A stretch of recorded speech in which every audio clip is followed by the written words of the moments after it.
So dito tayo para makita natin. Ito yung wini-welding yan sa may kaliwa, oh. Under construction.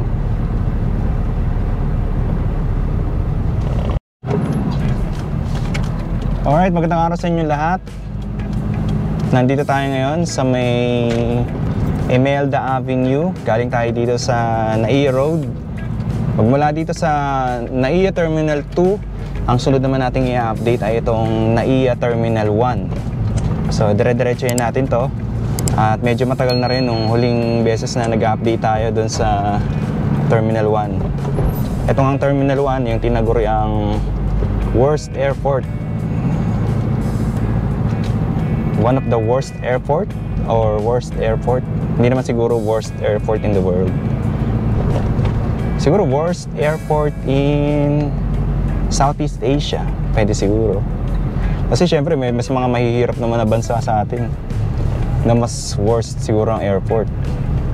Kagaya ng Timor-Leste, diba? Tsaka yung Laos. Alam ko yung Cambodia, maganda na rin ata yung terminal nila ngayon eh. Ano na rin sila eh. Parang nag-level up na yung ano. Marami daw kasi itong mga Chinese na ano, investors, mga negosyanteng Chinese. So kaya nga yung ibang mga Cambodian eh tinatawag silang ano eh, yung mga Chinese, yung lugar nila eh parang naging Chinese city na. Kasi puro mga ano, maganda nga yung mga building matataas pero puro mga Chinese yung ano, yung investors. So, diretso tayo dito sa Imelda Avenue and mag-U-turn tayo dito sa bandang left side para makapasok tayo sa entrance nitong Terminal 1. Bali sa tatlong terminal dito sa Parañaque ng International Airport. Ito yung Terminal 1, yung pinaka luma kung di ako nagkakamali. Ito yung oldest terminal dito. Kaya syempre yung mga facilities medyo outdated na. Pero ngayon na si Ramon Ang na yung may hawak, at yung San Miguel na yung may control ngayon dito sa NAIA, may mga improvements naman na ginagawa dito sa NAIA. Nakita natin yan doon sa Terminal 3 and then dito rin sa Terminal 2. So yung mga ano pa lang doon, yung mga daanan pa lang pinalawak na para hindi congested yung ano, daan. So kakanan tayo rito. Kaya nakita nyo dyan, may sign ng NAIA Terminal 1, Arrival and Departure. Kanan tayo rito. And unahin natin yung departure muna.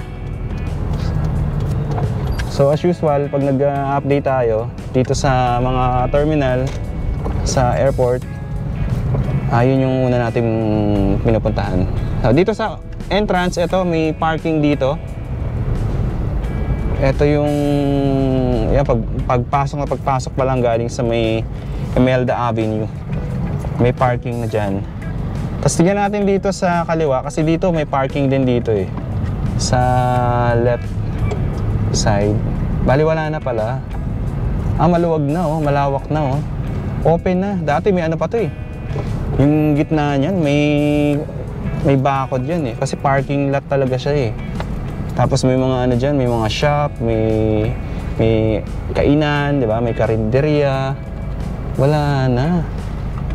So, ano na siya? Ayun o, yung harapan. Di ba dati parking lot yan?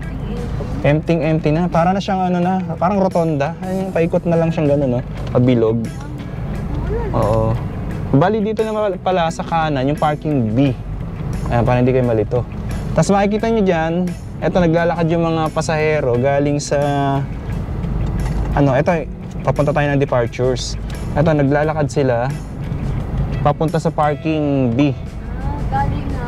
Galing sila ata ng arrivals eh. Ewan ko. Ay mga foreigner, parang isang sila. Parang silang mga Korean. Korean or Chinese. Oo, ganun. Naglalakad sila. Baka may shuttle sila doon. Hindi sila Oo. So dito, ano, ito, pininturahan yung sa kanan. Bali yung kaliwa, hindi pala pipinturahan. Pero ano, sa may, mamaya, baba tayo, may construction dyan eh, na ginagawa. Oo. Dito yung waiting, medyo ano, kasi mainit, walang bubong. Grabe yung Oh, yung waiting waiting area. area, walang shed. Walang habong. Oo. Tapos, eto, lapitan natin yung bollards na dito yung ano na dati. Ito yung na-issue dati. Ayos. Yung, ayan, may bagong bollards na stainless. Tapos, ayan, ikot tayo. Diyan eh, sa may kanan eh, yun yung ano. So, dito sa departures, ayan, parang mas matibay naman na yata ngayon yung ano, mga bollards dyan. So, syempre dito sa departure, hindi tayo makaka-ano dyan, pasok kasi hindi naman tayo pasahero. Try natin mamaya sa baba, sa may arrivals. Tapos, etong gitna, parang bago lang naman din to.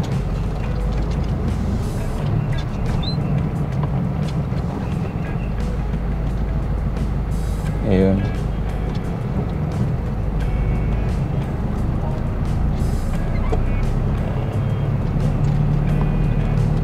So, pababa na to.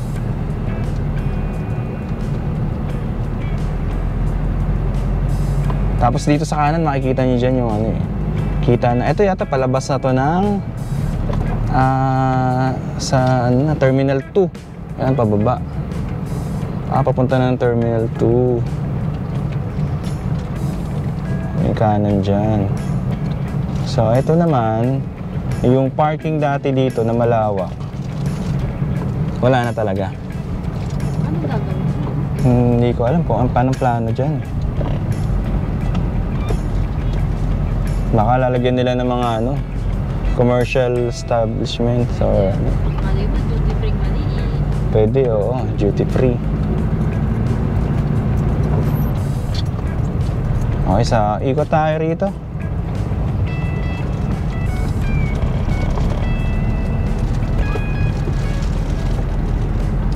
So parang naging rotonda na siya. Rotonda na lang. Ikot. Tapos under construction yung ano, dito sa may yung dating lumang ano waiting area diyan sa ano.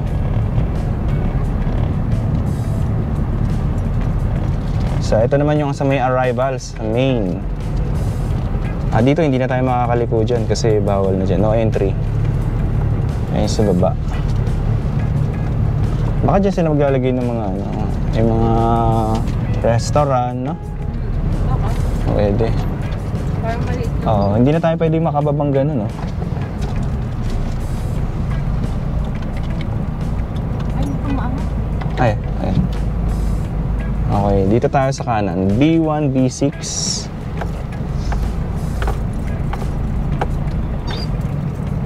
Uy, yung waiting area, may pintunan.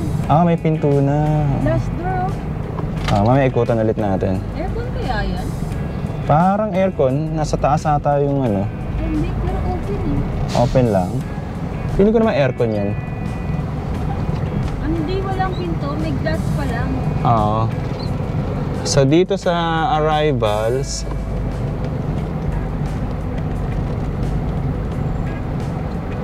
mukhang hindi rin to katulad sa NAIA Terminal 3 na pwede yatang ano, pwedeng tumambay sa loob, pwedeng pumasok. Kasi ano eh, dito yata sa loob ng terminal na to, wala namang ata dyan mga restaurant na pwedeng kainan, tambayan. Meron, pero dun pa sa dulo eh. Oh. Exit only eh, oh. Puro exit. Baka dun yung entrance.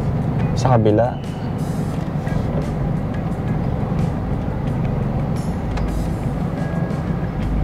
Ayun.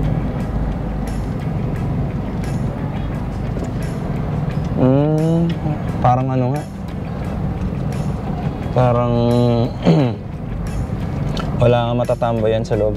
Pili ko may mga tambayan ata banda ron sa dulo. Para nandyan nata yung mga kainan. For exit only. Eto yung mga nag-aabang, oh. Ito, exit. Ah, okay. So, dito may hotel sa may A13 and A14. Tapos dito naman, ay may nakalagay, hotel. Dito naman, airport shuttle transfer service. Pero meron ng ano, di ba? Ay, nasa likod natin yung shuttle na maliit. Ayun, dyan nakapwesto. Yung terminal, ano. Ayan, oh. Inter-terminal shuttle. Ito naman yung mga point-to-point bus. So, nandito sila. So, hindi rin pala natin mapapasok. Ang sorry. Ang way para makapasok tayo dyan eh kailangan natin mag-book ng ticket sa Cebu. Hindi rin pala tayo makakapasok dyan. Oo. Gusto ko sanang gusto ko sanang kayong i-tour doon sa loob. Kaso hindi tayo makakapasok. Ikutan na lang natin yung isa pa kasi medyo hindi siya nahagip ng camera. Yung sa may kabila. So, ikot tayo doon.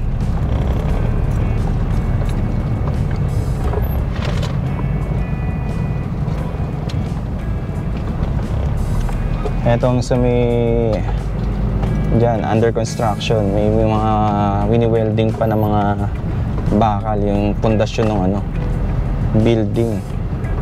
Mimi, hindi ka pala makakapag-ikot dyan. Wala naman palang entrance dyan, puro exit. Ang entrance nasa taas, kaso hindi ka rin naman makakapasok dyan sa departure. Kasi hindi ka rin naman makakapasok kasi hindi ka naman pasahero. Oo. Oo. So dito tayo para makita natin. Ito yung wini-welding yan sa may kaliwa, oh. Under construction.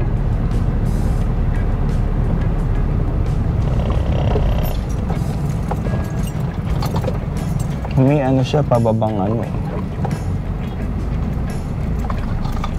Or baka ano to? Parking, additional. Pero kung parking, parang ang ano naman ng mga bakal, ang papayat. Ayun, ito yung ano. Ito yung waiting area dito. Ayan, so ito, tingin ko dito sa may kaliwa, bagong last time na nag-vlog tayo, bago lang to. Bagong gawa lang itong waiting area dito. Pero mukhang hindi naman yata siya aircon kasi may ano lang siya, may ceiling fan lang sa taas. Meron lang siya ceiling fan. Tapos eto, meron ditong ano, sarado pa. We are upgrading this area to serve you better. Ayan. Meron ditong nilagay na ano, currency exchange. Tapos merong lounge hotel. Siguro dito booking to for ano, lounge hotel. Ayan, tapos may ano rin. Marami pang gagawin dito. Ay, nakalagay yung ano, yung karatula. And then dito naman yung smoking area pala sa dulo. Tapos eto yata yung mga lumang upuan na siguro to na nandyan, na inalis na.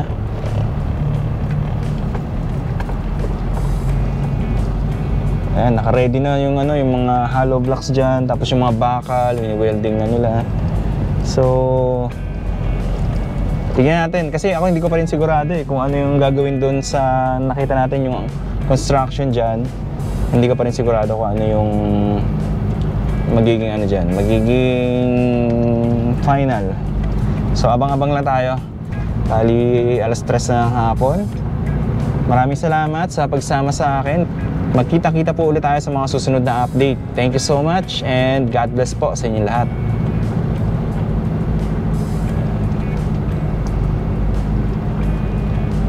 So dito pala yung parking C. Ayan. May pahabol. Parking C, ito yung pa-exit nito. Ito yung entrance parking C. 56 din, 100 12 para sa bus, 56 para sa car. Hindi ko nakita kung magkano yung overnight.